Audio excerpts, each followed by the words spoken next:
क्या कह रही ज़िंदगी में। मैं ममता तिवारी एक संजीदा विषय लेकर आप सबसे मुखातिब हूँ। एक अजीब सी धुंध, एक अजीब सी कश्मकश में हम सब उलझे हुए हैं। मन खोया खोया सा है।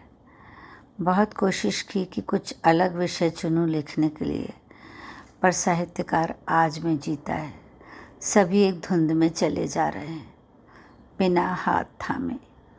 इस धुंध में घूम फिर कर महामारी से संबंधित बातों पर आ ही जाते हैं। सभी इसी दौर से गुजर रहे हैं। किसी को सांत्वना देने में भी शर्म आती है। शब्द चुप गए हैं। मैं चुपके चुपके हर दिल के खामोश शोर को सुनने की कोशिश कर रही हूँ।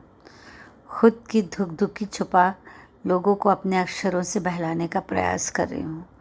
अचानक एहसास हुआ कि कोरोना अब उतना तन का रोग नहीं, मन का हो चला। पहले हम अवसाद को बुढ़ापा, सदमा, अकेलेपन से ही जोड़ते थे, पर इसी बीच मेरी मुलाकात तीनों पीढ़ी के किरदारों से हुई। मैं इतना उलझ गई कि मैंने मनोवैज्ञानिक डॉक्टर सत्यकांत त्रिवेदी जी से पूछा। मैं एक नज़दीकी के लिए, अपने नज़दीकी रिश्तेदार के लिए सलाह लेने गई थी कि मैं सब भूलती जा रही हूँ। उनका जवाब था, आप रचनात्मक काम में लगी हैं, आपको अवसाद का सवाल नहीं उठता। पर हाँ, उन्होंने स्वीकार किया कि उनके पास अवसादग्रस्त मरीजों की संख्या निरंतर बढ़ रही है। सबसे पहले मेरी मुलाकात हुई बचपन से।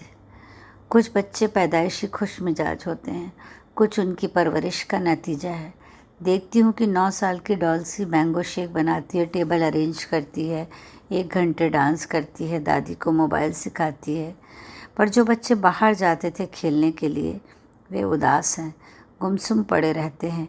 उनकी मोबाइल में भी रुचि ख़त्म हो गई, क्योंकि ऑनलाइन पढ़ते पढ़ते वे थक गए हैं। और उन्हें भी तो आती होंगी ना यादें कि चलो लौट चले उस दुनिया में जहाँ मर के लोग तारे बन जाते थे, जहाँ चंदा मामा बूर के पुए पकाते थे और थाली में भर के खिलाते थे, जहाँ नानी की मोरनी को मोर ले जाते थे, बचा खुचा काले चोर ले जाते थे।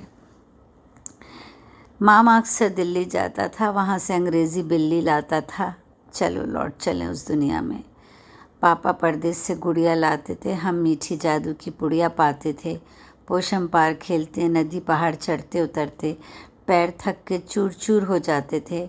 माँ की धमाकेदार मार खाकर लाल गाल लिए नींद में भी मुस्कुराते थे। हल्का सा बस्ता भारी खाब लिए सुबह खुश खुश स्कूल दौड़ जाते थे। चलो लौट चलें उस दुनिया में जहाँ मर के लोग तारे बन जाते थे।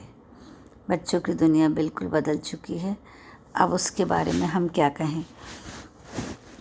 दूसरा सबसे ज़्यादा तकलीफ़ भोगने वाला तबका है हमारे बुज़ुर्ग, जो शारीरिक बीमारी के साथ मानसिक यादों में झूल रहे हैं। मेरे अपने नज़दीकी बुज़ुर्ग, जो पूरे परिवार के सर्वे सर्वा रहे, आज सिर पर हाथ मार कर कहते हैं, बेटा मुझे कुछ याद नहीं आ रहा। मन भीग जाता है। डॉक्टर कहते हैं परिवार का कोई ना कोई सदस्य उनके साथ रहे। अब ये तो मन की बीमारी है। तुम खाना थूक देते हो, बिस्तर गीला होने पर शर्म से मुंह छुपा लेते हो, बोलते कुछ भी नहीं, पुरानी यादों में खो जाते हो। किसी परिचित को देख एकदम मुस्कुरा देते हो। तुम्हारा खोया खोया वजूद अंधेरे में कुछ ढूंढता है। काश मैं रोशनी की किरण बन सकती तुम्हारे लिए। युवा पीढ़ी को सबसे ज़्यादा संतुलित समझा जाता है। वो बचपन और बुढ़ापे की कड़ी मानी जाती रही है। पर क्या ये भी पत्नी के बीमार होते से उसने आत्महत्या कर ली? बच्चों को खाना ना दे पाने के कारण एक जवान खंबे से झूल गया। नवविवाहित शादी के 10 दिन में गुजर गया। मेरे एक दोस्त का फ़ोन आता है कि मैं उनकी पत्नी से फ़ोन पर बात करती रहूं, वे बहुत अवसाद में हैं। बचपन, जवानी, बुढ़ापा, तीनों की कश्मकश में उलझते हम निराशा के गर्त में जा रहे हैं। अब दवाइयों से ज़्यादा साथ की, दोस्तों की, परिवार की ज़रूरत है। ये किसने कहा कि महामारी में मोहब्बत का इजहार नहीं करना है? सोशल डिस्टेंसिंग के साथ नज़दीकियाँ रखी जा सकती हैं, तो करो ना मोहब्बत। तुमको गले से लगा लेंगे जब तुमसे मिलेंगे। एक सांत्वना तो हम दे ही सकते हैं सबों को कि तुमको गले से लगा लेंगे जब तुमसे मिलेंगे। जुल्फ़ शानों पे बिखरा देंगे जब तुमसे मिलेंगे, आंसू अपने तेरे गालों पर बहा देंगे जब तुमसे मिलेंगे, सारी दूरियां मिटा देंगे जब तुमसे मिलेंगे, बोसा गाल पर लेने से पहले मास्क होंठों पर लगा लेंगे जब तुमसे मिलेंगे, मिलने की सूरत नज़र ना आए वर्चुअल मीटिंग करवा देंगे जब तुमसे मिलेंगे, मास्क सोशल डिस्टेंसिंग से बढ़ती नहीं दूरियां, तुम्हारे लिए ज़मीं को आसमां से मिला देंगे बस जब हम तुमसे मिलेंगे। तो मेरे बचपन के दोस्तों, मेरे जवानी के दोस्तों और मेरे बुढ़ापे के दोस्तों, बस मैं तो उस दिन का इंतज़ार कर रही हूँ जब हम सब तुमसे मिलेंगे। तब तक मुझसे फ़ोन पे बातें करें और जो भी मुसीबत हो उसके लिए मुझे याद करें। मैं कोशिश करूँगी कि मैं आपको अवसाद से निकाल सकूँ। मनोवैज्ञानिक सलाहकार हैं हमारे साथ, पर उन्हें भी एक स्तर पर परिवार की सहायता की ज़रूरत होती है।